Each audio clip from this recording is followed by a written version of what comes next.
Jak 3 is one of my favorite video games of all time. Its unique blend of fun-to-use eco-powers, one of the best movement abilities I've ever used, a huge grab bag of exciting main and side missions, and vast arsenal of guns made for something truly special. Though, if you've played the game before, there's one issue with that vast arsenal that quickly becomes apparent: the beam reflexor.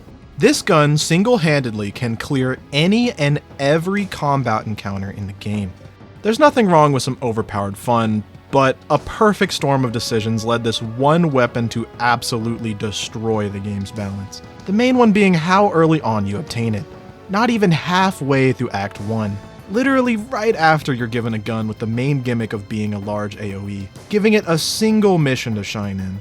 There's a pretty simple solution to this, right? Just don't use it? Well, I'll do you one better. Given that I've played this game countless times, how about we make this playthrough a bit more interesting? Let's just throw out the whole arsenal. My leg! Ah!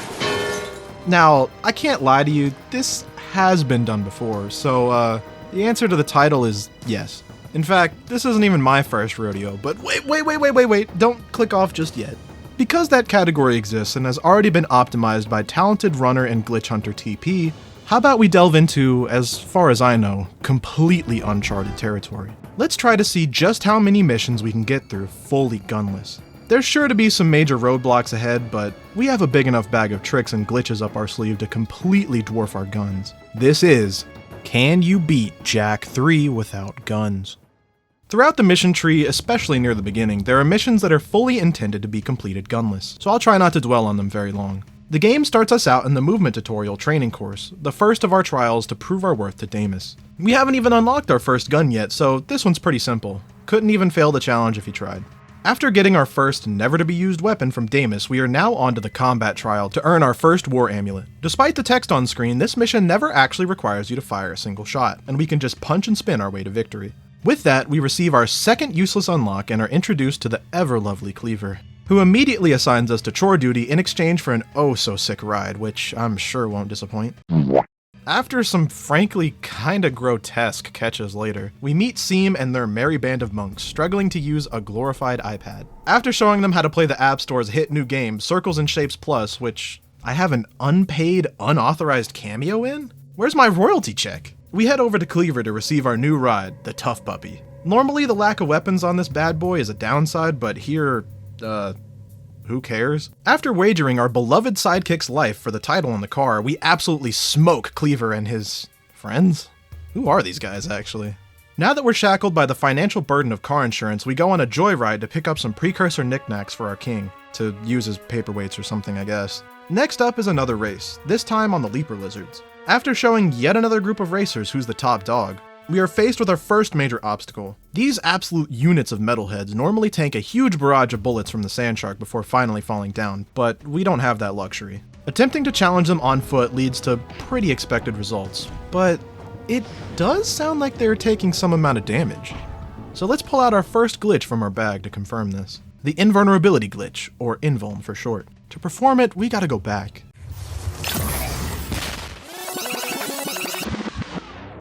This glitch has a few methods of being performed. The main one, unfortunately, involves shooting a gun. Luckily though, we can replicate the same principle without a gun. The Invuln glitch works by interrupting a source of damage that would normally kill Jak, and leaves him with the two state flags given to him during the death: Dead Ignore and Disabled Attacks. One of these sources we can interrupt is the lava at the beginning of the game. The reason we are starting from training course instead of just heading back after beating the Leaper race is due to lag. You see, this trick for whatever reason is dependent on lag, and the massive jungle gym of a level that is training course generates enough lag to make it possible on PS2 and PS4. Right now I'm playing on the, at time of writing, unfinished PC port of Jak 3 called OpenGoal. So either way, I'm gonna have to artificially limit my frame rate, since otherwise it runs at a constant 60 for me. But in case you wanted to follow along, I decided to do it here for authenticity. To do this glitch, first fall into the lava and position your camera like so to try and generate as much lag as possible. Then when you're about to touch the lava again, press R3 to enter first person mode. If timed correctly, you will be chillin' on the lava. This state is referred to as Invuln 1, and has a few weird side effects that will impact how we go about the rest of the level. The first one is being unable to grab ladders or ledges. To get around this, head to the right of the ladder and high jump onto the supports sticking out, and then jump up from there. The same goes for the ledge grab section here, except go on the left this time. Once you make it to the end of the mission, the elevator won't come up, another side effect of the dead ignore flag. This is somewhat of a blessing in disguise, because if we try to go into the end mission trigger without removing the dead ignore flag, the game will hang on a black screen until we do. Luckily, taking fall damage can remove the dead ignore flag, but still let us keep the invulnerability of disable attacks. This state is called Invuln 2. To take this fall damage, head to the metal piece sticking out on the side, then high jump and ground pound. Bonus points if you aim for where the elevator is going to rise. Now we repeat the already covered missions back until the start of Metal Beasts. Making sure not to bonk, which would remove the disable attacks flag, or die or mission fail, which would do the same thing. Now in Metal Beasts, punch and roll jump over to the first guy. Wondering if they can even take damage from this for a whole 10 minutes, and contemplate how your life choices got you here. After some challenging questions surface from the deepest depths of your soul, the first guy finally dies and snaps you out of it, and you spend the next half hour taking out the rest. Riding this newfound high after taking down our first major roadblock, we go up to Damus's throne room to celebrate, and grab our third useless gun, which... oh god. I'm just gonna rip the band-aid off here. This is where true all-mission Gunless dies. We can escape this room and make it back down into Spargus, but if we don't complete this task, the arena won't load in. Checking the code, we can see that it specifically checks for the wave concussor charging to close the task, so there is no way to cheese it. The two crossroads we can go down are as follows. Go into the cave that houses the Destroy Eggs mission early and skip the second War Amulet, Corral Wild Leapers, Rescue Wastelanders, Beat Turret Challenge, and the third arena fight, with an exploit called a Percentage Warp. Or we can transform the challenge into a minimum shots run. Since I already refrained from covering any percent gunless, here I am going to choose the latter for the sake of the video. But you do you. We can charge the gun up to 3 ammo so it completes the task, and save load to avoid actually shooting it. But this is a very weird gray area. I'm personally going to count it as 3 shots here just to avoid this type of cheese later, but again, you do you. After heading into the arena and dispatching these guys with our trusty punches and kicks, we get assigned another Leaper chore by Damus and Cleaver, this time wrangling some wild ones into this pen, to unlock our third ride, the Dune Hopper. To test this bad boy out, let's hop our way over to the temple and knock out that branch of the mission tree. First up is climb Monk Temple Tower, which involves some precarious platforming. Once at the top, we hop on a glider to get over to the volcano. This mission usually involves shooting rings, but we can't exactly do that without penalty, so we gotta find some skips. Speedrunner and Glitch Hunter Bentendo found a pretty precise skip for half of this section, but surprisingly, we don't even need it. If we hold down to gain height after hitting a ring and tap up in a rhythm right before we lose enough speed for the game to mission fail us, we can coast along for way longer than expected and are able to just barely make it into the end trigger. Landing on sweet ground in Volcano, we're back to some fairly simple missions. Taking a break from all the tryharding to do some Dexter something! After getting our brand new ability to go ghost, we delve into the temple and take out these poor robot guys just chilling here with a dark blast. Surely this is the only time this dark power will ever be useful. Foreshadowing is talking to the Oracle, we learn an actually useful new power, Lightjack Heal, which will come in extremely helpful later. Now that the temple branch of missions is done, we can head back to Spargus to do some more chores. This time we need to pick up some of Damus's friends that started to have a bad time at the sleepover. One of them got a little too tuckered out, so we kill this other glorified iPad before it can wake him up from being too loud. Aww. Sleep tight, buddy. Back to Spargus, we get assigned our next mission by Cleaver, and our shot counter is about to go up by a lot, isn't it? I tried pretty much everything I could think of here, but the problem is that this mission only starts when you get in the turret, with no way out. I couldn't find any invuln shenanigans or anything like that to get out either. So instead, I had to map out the entire mission in a spreadsheet and commit it to memory. We have up to 10 misses before the mission fails, so the optimal strat here is to avoid 9 of the red targets that give the lowest amount of score at the start, and then try to hit the rest as soon as they pop up to minimize the point fall off, making sure you don't miss any precious shots. The lowest I was able to get here was about 47 shots, so I'll go ahead and add that to our total. The previously mentioned cave skip could remove these though if you don't care about completing every mission. This arena fight after is our toughest yet, but once you figure out how to dodge the shots from the gun wielders, it's no biggie. This next mission with Sig is another roadblock, but we have a trick in our bag for it. Now that we are actually considered on the mission, we can go to cave without fully skipping it or any of the other missions in the tree. Actually getting there is going to be a challenge though. The game locks us out of getting in any car, other than the intended one for the mission, and if we get in it, we can't exit it. So we have to traverse all the way to the cave on foot. The Marauder cars are a huge issue, and if we happen to die during this, we get sent all the way back to the throne room. Because we never entered the car, it still considers us to be on that point of the mission. If we keep the cars off screen by moving our camera to the side and avoid getting too close to them, we can force them to despawn and get through this section safely. After a stressful travel, we make it to the entrance of the cave and... oh, yeah. Normally Sig blows up this egg wall for us, but, he's still waiting on us back there. So we gotta find another way in. Back in the day, this was actually an any percent strat, so we just gotta copy that. Well, I say copy, but I'm gonna do something slightly different.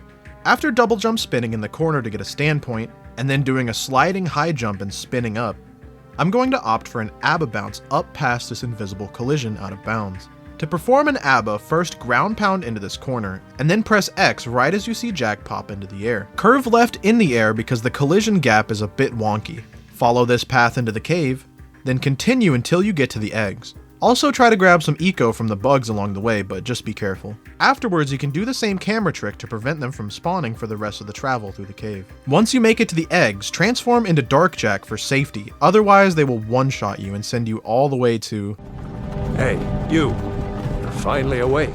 Actually, I lied. It's even worse than that. At this point, the game would spawn you back in this room, in the car, with no way out. So make sure you have a safety save in the throne room and get ready to make the long trek all the way here again. Luckily, most of the shots in the first room aren't really that hard to dodge as long as you play it slow.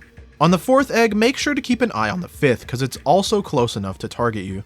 Luckily, the eggs that bring down the bridge to the next room react to punches and kicks too. These bat dudes can be annoying, but they don't one-shot us, thankfully. From here, it's basically just rinse and repeat on the other eggs until we finish the mission. After waiting a bit for the timer to go down, we can restart mission to get back in the car for the rest of the escape. Once you drive all the way back to the garage, swap over to the dune hopper so we can bounce on it later. Now we go to rendezvous with Ashlyn and get jumped by a whole damn army's worth of marauders. No clue what I did that warrants this amount of attention, but okay, let's do this. Worst case scenario, farm drops until you get full light eco for heals and start locking in. Once you get the hang of it, it's not too bad. Before Jack has a bit of a hissy fit about saving the city, Ashlyn gives us one of our most powerful tools in our box, the jetboard, which will be extremely helpful later. Now we gotta head back to the temple and swag out on the jetboard hard enough to impress the Oracle and get a new light jack power. Light jack freeze. After using it to cross some rotating blades and a crumbling bridge, it's time for yet another roadblock. Subrails is an absolutely brutal gauntlet, so get prepared to die a lot. It took a ton of trial and error, but I was able to find a somewhat consistent path through the level. The main two things we can do here are move right before they shoot to dodge some shots, and path to manip them into these pylons that explode when they shoot them, which ends up killing them if we're lucky. After many failed attempts, eventually the precursors looked down on me favorably and let me live until the end, and get another light jack power, the shield. Eco Mines is another chill gunless level, since we can just skip shooting down these bridges with some jetboard jumps. And we can even avoid the needless animal cruelty later down in the mines so PETA doesn't take this video down. Just, don't tell them about those metal beasts earlier. After that brief calm before the storm, we reach yet another roadblock. In Bomb Train, normally you have to shoot down a series of track segments before the train falls down the gaps. Luckily we can hit these on foot, but the window of time we have at the start is extremely tight and barely possible. But we can extend this timer by abusing a dynamic difficulty mechanic, triggered after failing the mission over and over. It tracks this in a variable called, no joke, you suck. By sucking this mission off a few times, we can... Why the f did I write that? By sucking on this mission a few times, we can get a more lenient timer to complete the rest of the mission. Oh, and before doing an attempt, farm Dark Eco for this sick strat at the start. By positioning in this specific spot and crouch uppercutting to Dark Jack Blast, we can hit all 4 of these targets and get a major head start. Or we can instead opt to do it at the midpoint of the mission, where we hit these 4 targets. Because I ended up having a ton of practice on the beginning, I opted for the midpoint blast to make it a bit easier for me. After some well-timed uppercuts to hit the final switches, the next wall shows his face. Act 1's boss, the Precursor Robot. This fight involves taking down waves of Darkmaker dudes and then shooting these bomb train carts onto his head. There's a big invisible wall preventing us from just jumping over to the end, and if we try to enter the elevator early, the game will just crash. We can make it over the carts after taking out the fodder by utilizing the hover glitch on the jetboard. To perform it, jump and press and hold L1 or L2. Then move the stick left or right. In a quarter circle motion, move it up or down to perform a trick cancel. After you see the up or down trick come out, keep the stick held and then start tapping L1 or L2 in a rhythm. If done correctly, you will start to infinitely gain height. The cars react to punches and kicks, but we have to be careful with our positioning. Otherwise, we could fall to our death during the cutscene and restart the entire fight. Luckily, the time we get in this phase is extremely lenient. I start with the cart on the right first, as I find it to be the second easiest. The middle one is straight up free, so I save it for last. Next is the left cart, which is more trouble than it's worth. Instead of risking a death by hitting it with punches and kicks, I go for a dark bomb to hit it safely on this collision in this little tunnel. Then finally destroying the middle cart on the last phase to complete Act 1 with a total of 50 shots. Or 0 if you decided to do cave skip early and cheat past 5 missions. Considering most of those shots come from a single turret mission, I'm really happy with that number so far. Surely there won't be any other turret levels that will inflate that number later. Onwards to Act 2, we meet back up with Samos and Kira, apparently having a change of heart about that not being a hero thing. To get over to the new headquarters, we gotta go cut through the sewers.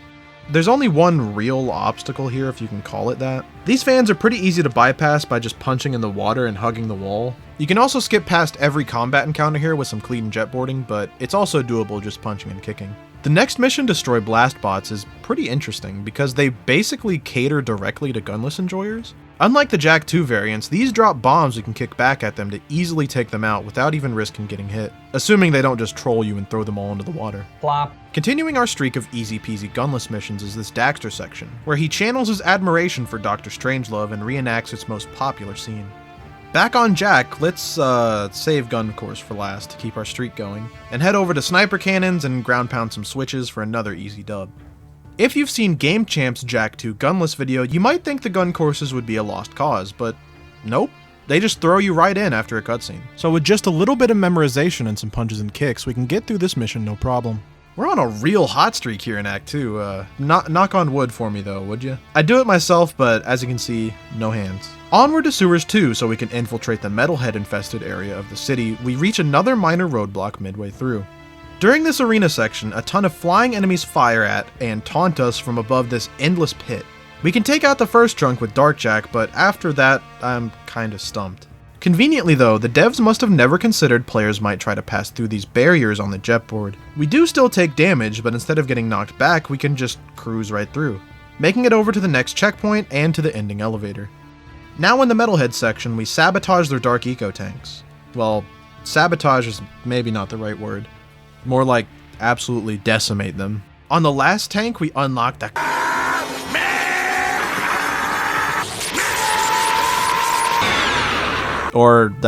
Dark Strike. Yeah, whatever you say, game. Sure.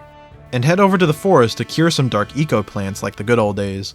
Except this time with a way cooler means of transportation. After earning our second to last piece of Mars armor, we meet up with our old pal Jinx to do some good old-fashioned fireworks shows. The first 2 locations are pretty easy, but once the robots come in, things get dicey. The only advice I have here really is park the car in front of Jinx to act as some cover and pray to God he doesn't take too much damage. After making it out by the skin of his teeth, we have some more saving to do as there's a huge onslaught awaiting us back at the port. It seems they didn't really appreciate our little fireworks show. Much like before, the first 2 locations are chill, but the third screen is pretty tough. After a bit of trial and error, I managed to make it past with only one guy just barely surviving. Rest in peace to the other fallen citizens. But they were a sacrifice I'm willing to make.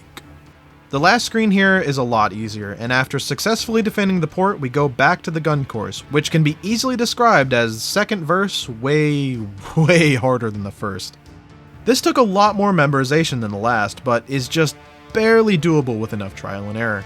It seems like this was the calm before the storm, as we are now faced with our hardest challenge yet: hijack eco vehicle. On first glance, this mission looks straight up impossible. Normally you fire a gun to activate these lures so you can get rid of the missiles that are constantly on your tail. But out of sheer desperation, I just tried ramming them, which did actually work. One problem though.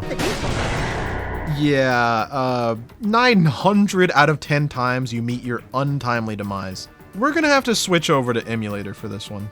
After a ton of save stating, I was finally able to just barely tap the side to activate the lure, but maintain enough speed to continue outrunning the missiles, and take one of the lures out. And thus began my 2 hour-long journey for this video. The sheer grit and determination it took to play a video game for a while was almost unbearable, and did irreparable damage to my soul that could only be mended by... Oh. It's over? It only took like 15 minutes? Huh. Save states are a bit more OP than I thought. Now, I swear I could totally do it without save states, and also, my dad works at Naughty Dog, but we have like over half the game left to cover, so let's just move on to Blast Spot. This is another relatively chill mission. All you really need to pay close attention to are the Blast Bot's aiming lasers, moving to the side once it goes red to dodge all their shots. After destroying the barrier into New Haven, I think it's high time we check in on our friends back in the Wasteland. Before even asking us where we've been or how we're doing, Sig sends us out on another knick-knack gathering mission. What is Damus even actually doing with these? I'm starting to wonder if he has a problem. Before I can even ask him about it, the Marauders start a siege on the garage door. The only way to take him out is to head in the Dune Hopper and start the mission. And once you get in, there's no way out. Just trying to hover over the garage door unfortunately doesn't load it either, so we gotta get creative. I'm talking like Picasso creative, like some real impressionist glitch hunting. Let's get to work. Okay, so first off, it's rewind time. Don't talk to Damus after grabbing the artifacts. And grab some orbs for the turbo jetboard cheat. We have to head back to Haven City. Remember when I first talked about Invuln and used a clip on a zoomer? Yeah.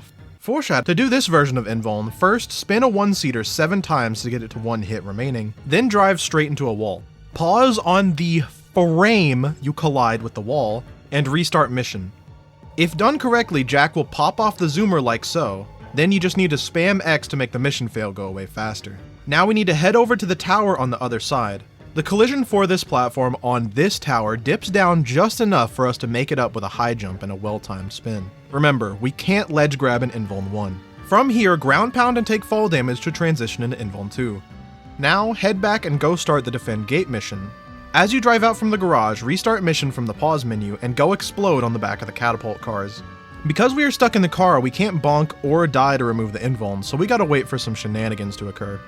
After a while, the cars will finally blow up the gate and the camera will transition over. After this, for whatever reason, the car despawns, and we are free from our steely prison, which we can tell by going into first person mode. Now just hold forward and roll jump until you bonk into a wall. Once you respawn, you can start the mission on foot. How does this work, you ask? Well, I have no idea, man. I just got done doing 2 explainers and I'm trying to get this video out this week, so just cut me some slack here, dog. Now we just need to turbo jetboard around and go into the back of the catapult cars and hit their weak point, killing them instantly. Once you kill the last one, the beam generator will spawn and you can just jump up and grab it. Speaking of things that just work, by the way, Marauder Stronghold skip. Normally after taking out an onslaught of Marauders for Seam, you chase after some runaway stragglers and take them down with the Dune Hopper. Instead, wait until only 1 enemy remains after punching and kicking the rest, and leave him at 1 HP. Hop on the jetboard and start a hover while hitting him with a circle attack. If you're high enough off the ground when the car cutscene starts, you'll warp over here because... I'm not touching this one either. Maybe another day. All we need to know is it works. From here, we can turbo jetboard and make it in front of the cars before they drive through the cave, and then hit them with a barrage of dark strikes. We are far from out of the woods, though. One quick glance at our next 2 desert missions and... oh boy. Twin metalhead missions. Both in the car, with no way to get out after. After doing some quick math through metalpedes, we can see that each enemy takes... 1, 2, 3, 4, 5, 6, 7, 8, 9, 10, 11, 12, 13, 14, 15, 16, 17, 18, 19, 20, 21, 22, 23, 24, 25. 25 shots. And there's 5 of them, which nearly triples our shot count. After multiple days of strat hunting with previously mentioned prolific glitch hunter Bentendo, we eventually came up with a method to lower this. Ben had previously found a glitch which allowed runners to use a car of their choosing during the artifacts missions, by destroying another car at a mission fail while in a cutscene, allowing you to start the mission after skipping said cutscene, but respawning on foot in the garage. We can utilize this same principle without firing a gun by driving the Dune Hopper to the very edge of where the cutscene will play, and then damaging it until there's only one hit remaining. Then we can get on the jetboard and circle attack right as we land in the cutscene to initiate the cutscene and blow up the car at the same time. With a little trial and error, get ready to load some safety saves, we can skip the bugged out cutscene and spawn over here in the Dune Hopper. Unfortunately, we can't get out and do the mission on foot, despite trying a ton of ideas. We just weren't able to find a method to get out of the car. However, the Dune Hopper still massively cuts down our shot count from 25 a metalpede to just 2, cutting out a whopping 115 shots and only adding 10 to our total. It's a little too early for celebration though, because we still have a turret autoscroller to deal with. Metal Beast is a seemingly impossible nut to crack, as it only starts when you get in the car, much like the turret challenge earlier in Act 1. If we attempt the mission fail cutscene strat, we can avoid getting in the car. But once we try to free roam in the desert, the Gila stomper with Sig will spawn on our head. Getting out from under it, we can see no metal head spawn until we hop in. Various invuln glitch shenanigans and similar ideas unfortunately led to nothing. But we have an extremely funny strat still up our sleeve. Over the course of the story, the game unlocks and constantly reminds you about new secrets in the menu. We already used Turbo Jetboard earlier, and it just so happens that finishing Metalpedes just gave us access to upgrade vehicle toughness, which lets us tank way more damage. This cheat applies to the Gila even during this mission. We are actually so tanky, in fact, we can just straight up let go of the controller and let the autoscroller do its thing. The game only cares about the last Metal Beast dying for the mission to finish, and we can take him out in just 60 shots, bringing our total to a cool 120. Hey, I mean, at least a clean even number, right? Let's not dwell on it for too long. Considering how active the offensive was over here in Spargus, I'm sure the gang in Haven could use some help. Let's go check in on them real quick. Oh, and don't forget to fill up on eco beforehand. Unsurprisingly, there's an attack on HQ waiting for us, and we gotta get a little creative. Use Lightjack Freeze at the start and head underneath the robot carrier. The bottom of this carrier is considered floor, so when we hit our head on it, we get grounded frames. By spamming X, we can repeatedly jump up into the carrier and refresh our grounded frames. If we also spam circle during this, we can spin and reset it by hitting the grounded collision, doing a ton of damage per second to the weak points on the side of the carriers. The robot fodder in this fight also drop light eco, so we can use this strat as many times as needed. Or you can opt to jump and hit the weak points on the jetboard with the circle attack, but the other way is way cooler, right? After Viger's creepy ass finally gets booted off the team, how did that not happen sooner? I mean, just look at the guy, man. We are guided by Onan's premonition over to the sewers to open up Vin's old power room with a somewhat conveniently placed switch, which is just sitting there, only guarded by about 1, 2, 3, 4, 5, 6, 7, 8, 9, 10, 11, 12, 13, 14, 15, 16, 17, 18, 19, 20, 21, 22, 23, 24, 25, 26, 27, 28, 29, 30, 31, 32, 33, 34, 35, 36, 37, 38, 39, 40, 41, 42, 43, 44, 45, 46, 47. Okay. I'd say about like 100 or so enemies. No big deal, right? Actually, yeah, there's plenty of checkpoints, robots still drop light eco for heals, and the jetboard circle attack gives iframes, so you can just coast along spamming circle to make it through most of the obstacles. After flipping this comically large switch, we make it over into Vin's room. How's that guy doing anyways? Oh, he uploaded himself into the eco grid before the metalheads could kill him? That's nice? I wouldn't know anything about how life, if you can really call it that, is inside a computer. Well, at least as far as you know. He informs us the code to open up War Factory's doors are guarded by some nasty malware, and that infiltrating it is a bad idea. This mission would have been a lot easier if they were using NordVPN's anti-malware, advanced browsing protection, and even their ad and tracker blocker with my link in the description. Jack could have even used a different server to obscure his location in the intro. Actually, come to think of it, that might not have ended very well for him. Cleaver, why is one of our beacons over in Crass City? Is Sig going out on another joyride instead of gathering intel? I don't know. If he has, the practice hasn't done him much good. He came in 5th last time he tried wagering his other gun mods for me Dust Demon. That chump's stuck with just a f***ing Peacemaker. Whatever. I'm sure whoever it is can handle a couple city slickers.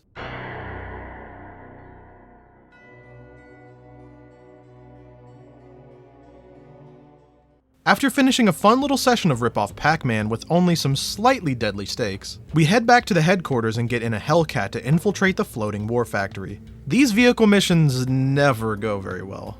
But because I'm such a bad shot even when speedrunning this mission, I'm already well acquainted with the interaction that will get us through the first 2 segments. You can just straight up ram these targets down easily. Even if you take a ton of damage, you can just die and try again at full health thanks to generous checkpoints. The only major obstacles are the turrets in the final section. Fortunately though, the bombs on the Hellcat one-shot each turret, so we finished this mission with only 4 shots. Entering the war factory itself, we could knock it out in less than 20 seconds with a hover straight to the end. But where's the fun in that? Along the casual path, our only roadblock is this barrier that turns off after taking out 6 flying dudes. If you have Dark Eco, get close enough for them to spawn and strike them down with Dark Jack Strike. If you don't have Eco, jetboard over to this slippy collision and jump on the other side, then uppercut while stationary to safe ground and hopefully don't get shot down. Our reward for sticking to the casual path is this sick little car that can break through the barriers throughout the level. After it blows up at the end, reminisce on all the good times we had together. Cause he's gone forever. Not even a cameo in the post-game. Our heroes completely forgot we would have never taken down Errol without his noble sacrifice.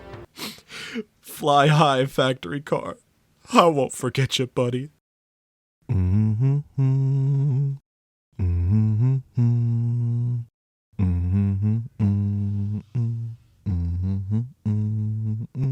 Here's to the ones that we got. Cheers to the wish you were here, but you're not. 'Cause the drinks bring back all the memories of everything we've been through. Toast to the ones here today. Toast to... I can't do the rest of this without laughing, man. Oh my god. This bit sucks. Onwards to Errol with our newfound resolve from our horrible loss. We wipe the floor with him and his silly minions, uppercutting any of the flying dudes right out of the sky, and taking care of the Dark Makers right as they let their guard down. After the final missile bot hits Errol, he manages to make a really easy getaway. Back in headquarters, Onan casually drops the lore that this isn't the Dark Precursor's first rodeo, and that there were other planets that have fallen to them before, which inspires a lot of confidence, thanks. With a small number of missions remaining, we have completed Act 1 with just 124 shots. Not too bad, actually. As we leave HQ, Seam informs us that Errol is raiding the temple. After breaking down the doors, we unlock our last power, Light Jack Flight. This would come in extremely handy if this was back before the hover glitch. I mean, it does look sick though, right? So sick that I used it in 2 thumbnails in a row and in like every PB I've gotten in Jak 3. Maybe I like it a little too much. Seam gives us a parting artifact after making amends, and thanks Daxter for letting them see the face of their creators. Hey, spoiler alert, jeez. Upon leaving, we get yet another distress call, this time from Damus. God, can't you people handle anything yourself? What could possibly... Oh God. Okay, forget what I said.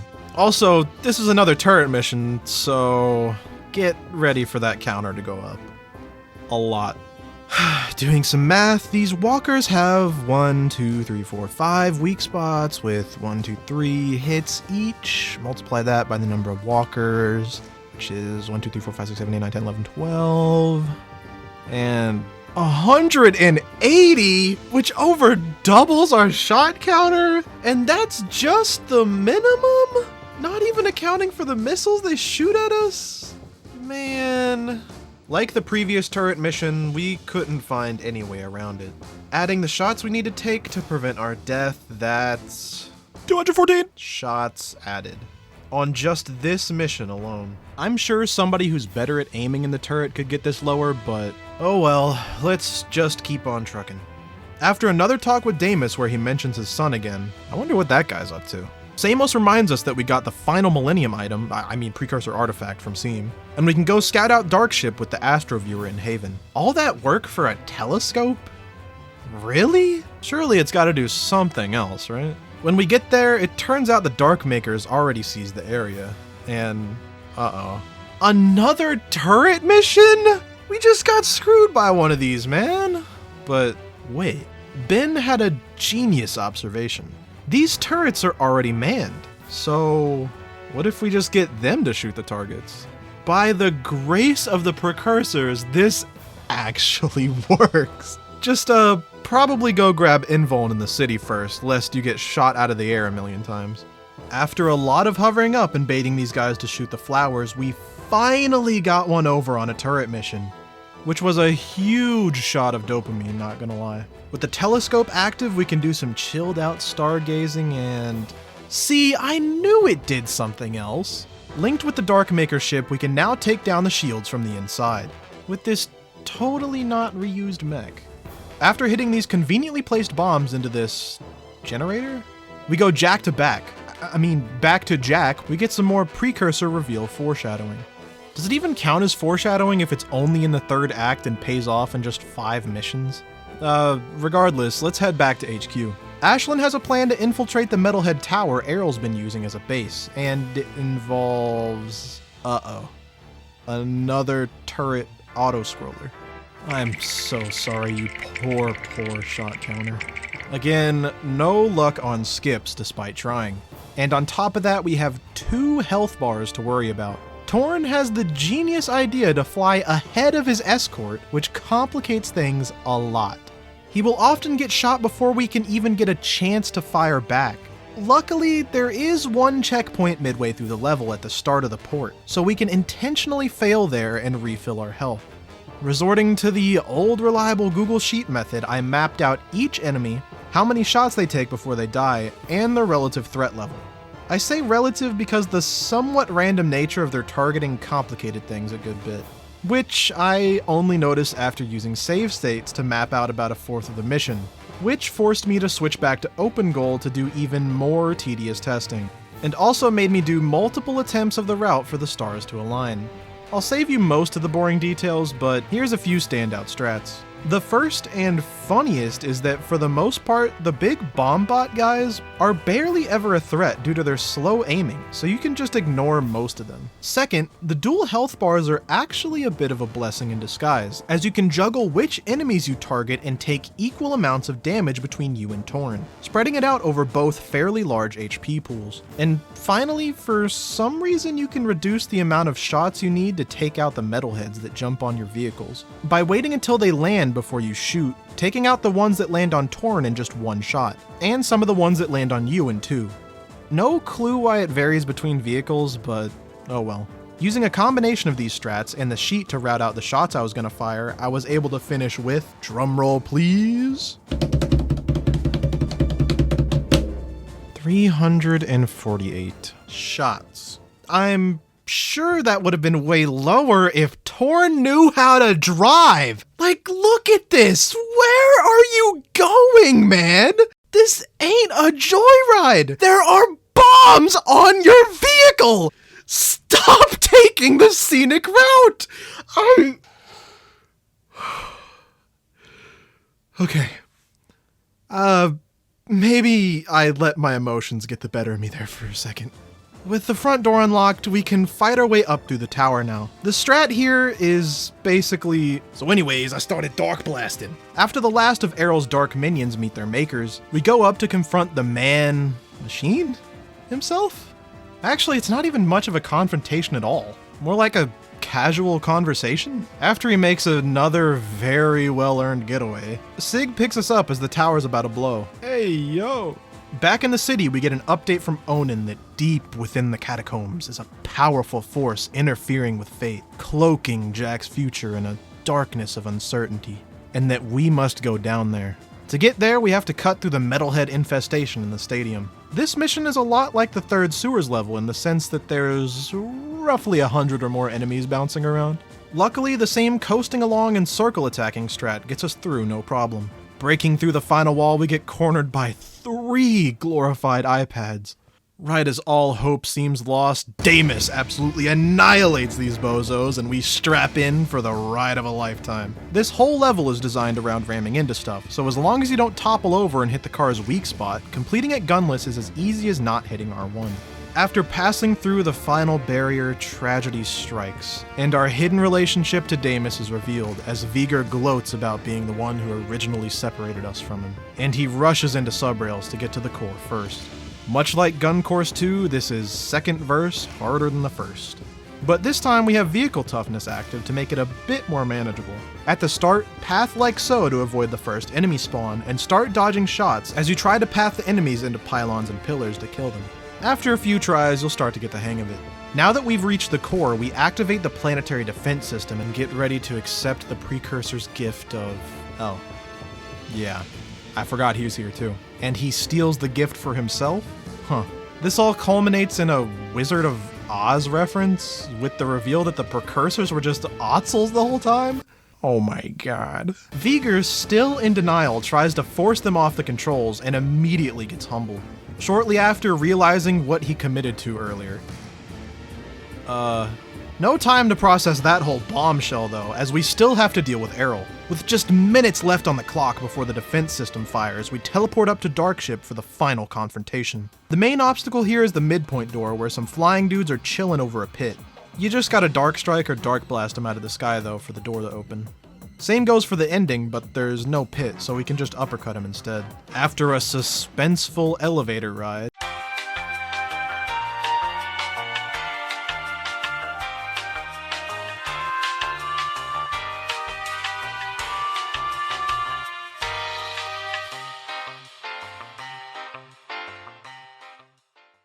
We finally corner Errol for, like, the third time. And...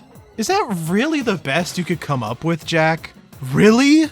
I mean, at least he survived, but, one problem. Errol's down there in a machine that has the power to terraform planets. And while we did manage to get out before the blast, all we have in our arsenal is a dinky little sand shark. Luckily though, in the Darkmaker's infinite wisdom, they left us plenty of weak points at ground level. We can't just get out of the car, so... one more time together now. Yeah, it's rewind time. Before going into the ruins, make a save by the carrier and grab Invuln 1 on a zoomer.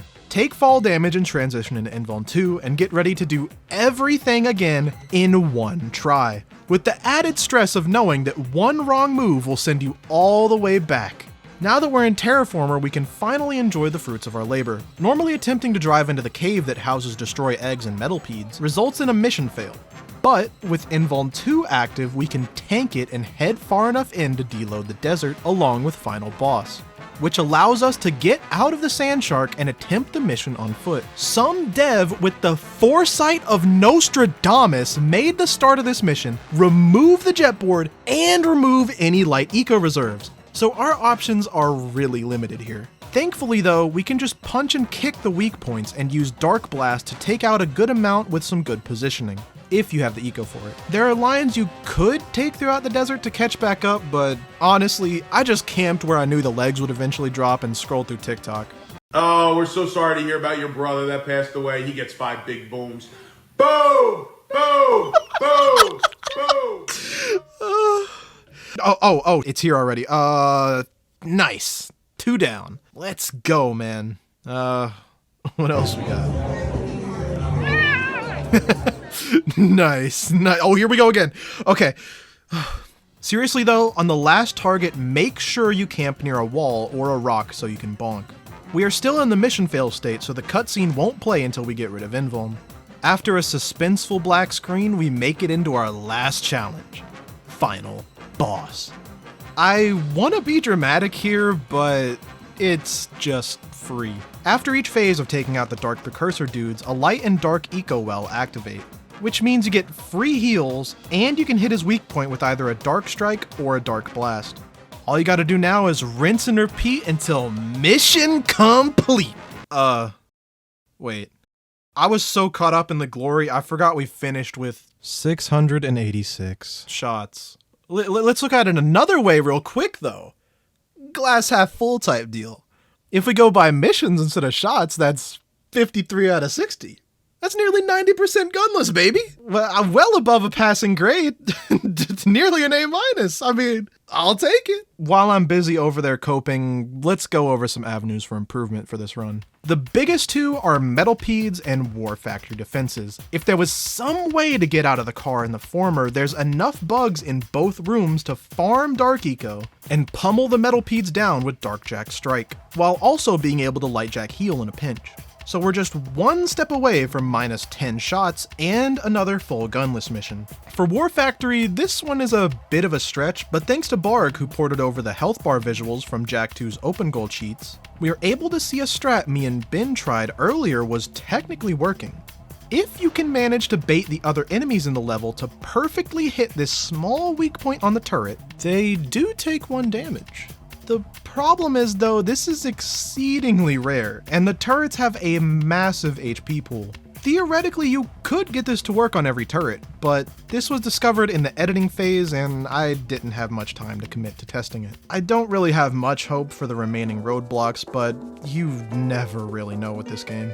You could also skip some of the major offenders with percentage warps, like the 2 turret missions in Act 3, but that's a bit out of scope for this video. I might cover any percent gunless in the future if there's interest, but for today, that's all I got for you. Thank you so much for making it to the end. I hope you enjoyed, and I hope that life treats you to something nice soon. Again, thank you to NordVPN for accepting me into their affiliate program. If you are interested and want to support future videos, please use my link in the description. I also want to thank my Twitch subs, patrons, and YouTube members for their support as well. Thank yous go out to Tabriz Sadiq for going above and beyond, OG Clank, Kermosi25, ThrillDaedra96, Barg034, SpaceJ76, and Kongman21 for supporting me over on Twitch. I promise I'll go live again sometime soon now that the video's wrapping up. Thank you to the homie Mortis and to Adam for supporting at the Backbone tier. And finally, shout out to the free tier homies Peter and Avon as well. My next video will hopefully be less of an endeavor than this one. That's it for me. Another quick shout out to Ben and Barg for helping during this video's production, and again, thank you for watching. I really do hope that life treats you to something nice soon, and peace out, y'all.